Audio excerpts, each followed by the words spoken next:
अखिल भूमंडलीय सर्व शिरोमणि मुनि समाज के संस्थापक आदि मुनीश्वर योगेश्वर सदगुरुदेव शिव मुनि महाराज की जय।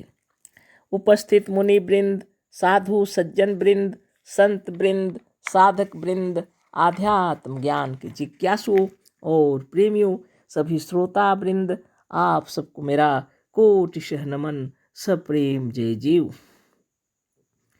तो आध्यात्मिक चर्चा चल रही है और हम लोग सदगुरुदेव शिव मुनि महाराज रचित ग्रंथ सत्य सुंदर और स्वतंत्र विचार पर चर्चा कर रहे हैं। अध्याय 11 पर चर्चा हो रही है और गुरुदेव शीर्षक दिए हैं मुनि समाज, यानी मुनि समाज की स्थापना करनी पड़ी क्यों, इसी तरह की कुछ बातें हैं और हम लोग आगे पढ़ेंगे आज, है ना। समाज में कुछ ऐसा हो गया कि स्वतंत्र विचार वालों की कोई संस्था नहीं रही, कोई संगठन नहीं रहा, जिसकी वजह से मजहबी सुसंगठित संस्थाओं ने आवाज़ उठाई और अज्ञान हार गया, अज्ञान जीत गया, ज्ञान हार गया। कल पढ़े थे जो तो ऐसी स्थिति बनी। उन वाक्यों को फिर से पढ़ते हैं।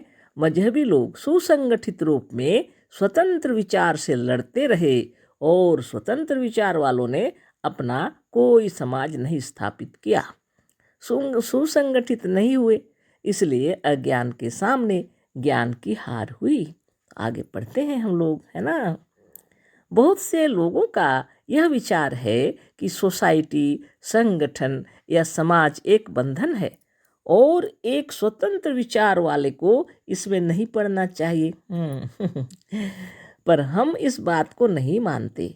सच्चा और अत्यंत स्वतंत्र विचार भी एक विचार है और ऐसे ही विचारों से अज्ञान और गुलामी के विचार नष्ट होते हैं। अतः जिस विचार से परतंत्रता नष्ट हो, जिस विचार से बुरे विचार मस्तिष्क से दूर हों, जिससे हमें या हमारे भाइयों को स्वतंत्रता, मुक्ति और स्वाधीनता मिलती है, वह स्वतंत्र विचार कभी बंधन नहीं है और ना ऐसे स्वतंत्र विचार वालों का एक सुसंगठित समाज बंधन का कारण हो सकता है। तो सदगुरुदेव कह रहे हैं, बहुत से लोगों का यह विचार है कि सोसाइटी, संगठन या समाज एक बंधन है और एक स्वतंत्र विचार वाले को इसमें नहीं पड़ना चाहिए, यानी स्वतंत्र विचार वालों का कोई संगठन नहीं होना चाहिए मतलब। लेकिन सदगुरुदेव कह रहे हैं, पर हम इस बात को नहीं मानते, है ना। उनका कहना है स्वतंत्र विचार वालों का भी एक संगठन होना चाहिए। गुरुदेव कह रहे हैं सच्चा और अत्यंत स्वतंत्र विचार भी एक विचार है और ऐसे ही विचारों से अज्ञान और गुलामी के विचार नष्ट होते हैं। तो सच्चा और अत्यंत स्वतंत्र विचार भी एक विचार है और ऐसे विचारों से ही अज्ञान और गुलामी नष्ट होंगे। इसलिए स्वतंत्र विचार वालों की भी एक संगठन होनी चाहिए, एक संस्था भी होनी चाहिए।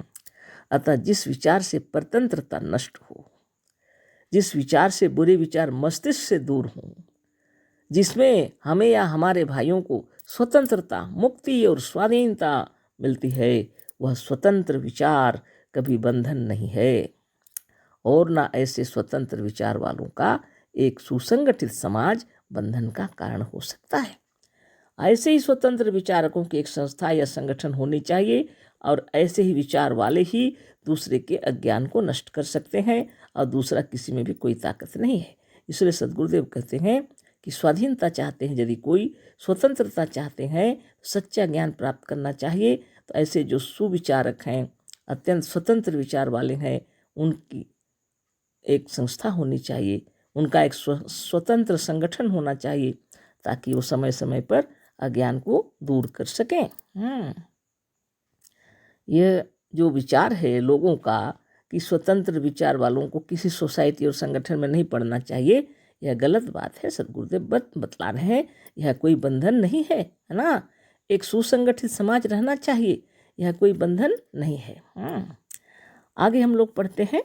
इस बात पर एक मनुष्य ने हमसे कहा कि आर्य समाज भी इसी तरह से सत्य को ग्रहण करने के लिए स्थापित हुआ था, पर अब वहाँ भी बाबा वाक्यम प्रमाणम रह गया है।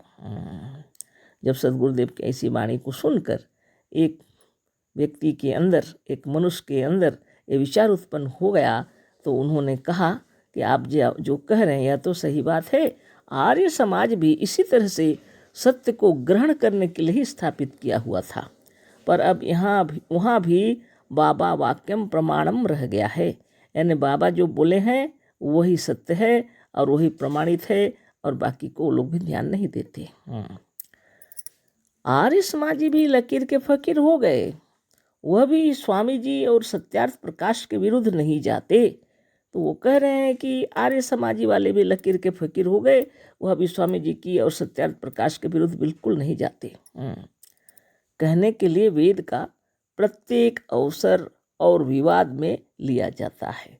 प्रत्येक को माने वेद को हर जगह लिया जाता है, हर एक अवसर पर विवाद किया जाता है, पर चलती है सत्यार्थ प्रकाश की ही। कहने के लिए वेद की बातें कहते हैं, लेकिन चलते हैं किस पर? सत्यार्थ प्रकाश में जो लिखा है। बहुत विचित्र बात है, चलती है सत्यार्थ प्रकाश की ही, उसके अंदर जो लिखा है उसी का ही विचार विमर्श होता है, उसी पर आगे बढ़ते हैं लोग, क्योंकि उनका यह मत है कि जो सत्यार्थ प्रकाश में है या जो सिद्धांत स्वामी जी मानते थे वही और उतना ही वेदों में है, उससे अधिक नहीं। तो ये भी वो बंधन में है कि नहीं? उनकी विचारधारा है कि सत्यार्थ प्रकाश में जो लिखा हुआ है वेदों में सिर्फ वही लिखा है, उससे अधिक कुछ नहीं लिखा है। आर्य समाज के लोग वेद को ईश्वरकृत और निर्भ्रांत मानते हैं। वेद के प्रमाणों के आगे युक्ति कोई वस्तु नहीं। तो आर्य समाजी वाले भी वेद को ईश्वरकृत मानते हैं और निर्भ्रांत मानते हैं। वेद के प्रमाणों के आगे युक्ति कोई वस्तु नहीं कहते हैं। अतः यह मानी हुई बात है कि जो ईश्वर का गुलाम है और एक ही नहीं किंतु चार किताबों को ईश्वरकृत मानकर उसके अनुसार चलने के लिए परतंत्र है, वहाँ और उसमें स्वतंत्रता कहाँ? तो सदगुरुदेव कह रहे हैं, यह तो मानी हुई बात है, कह रहे हैं जो ईश्वर का गुलाम है और एक नहीं चार किताबों को ईश्वरकृत मानकर उसके अनुसार चलने के लिए परतंत्र है, वहाँ और उसमें स्वतंत्रता कहाँ? एक छोटा सा बीज काल पाकर वृक्ष हो जाता है, छोटा सा बीज समय के अनुसार वृक्ष बन जाता है। गुलामी के थोड़े से भाव भी आगे चलकर हिमालय के बराबर हो जाते हैं, है ना? गुलामी के थोड़े से भाव भी आगे चलकर हिमालय के समान विशाल हो जाते हैं।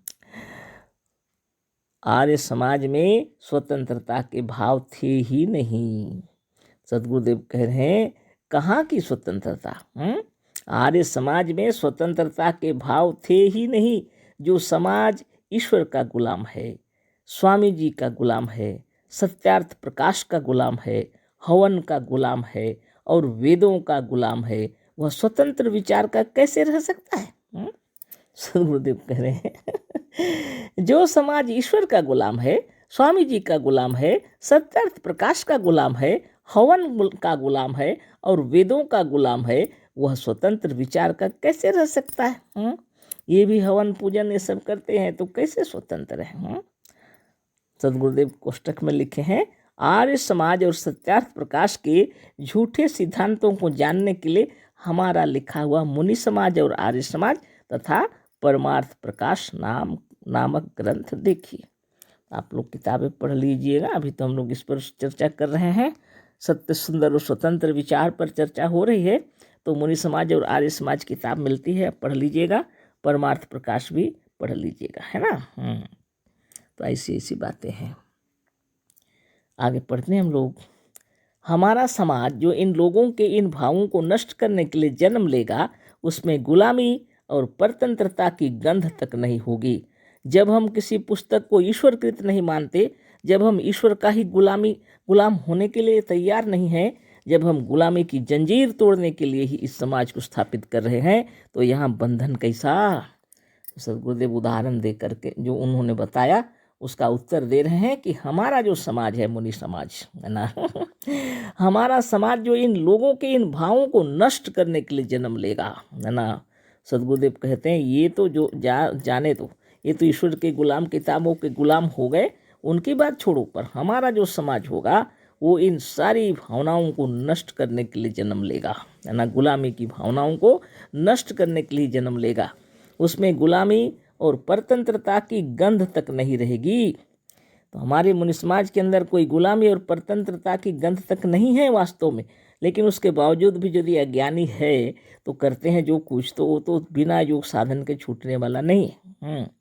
जब हम किसी पुस्तक को ईश्वरकृत नहीं मानते, सदगुरुदेव कह रहे हैं जब किसी भी किताब को हम ईश्वरकृत नहीं मानते, यही सत्य है, क्योंकि ईश्वर ने लिखा ही नहीं है, सब मनुष्यों ने रचना की है ना। जब हम ईश्वर का भी गुलाम होने के लिए तैयार नहीं है, सदगुरुदेव कह रहे उस कल्पित ईश्वर के गुलाम तो कभी भी नहीं होंगे। जब हम गुलामी की जंजीर तोड़ने के लिए ही इस समाज को स्थापित कर रहे हैं, तो यहाँ बंधन कैसा।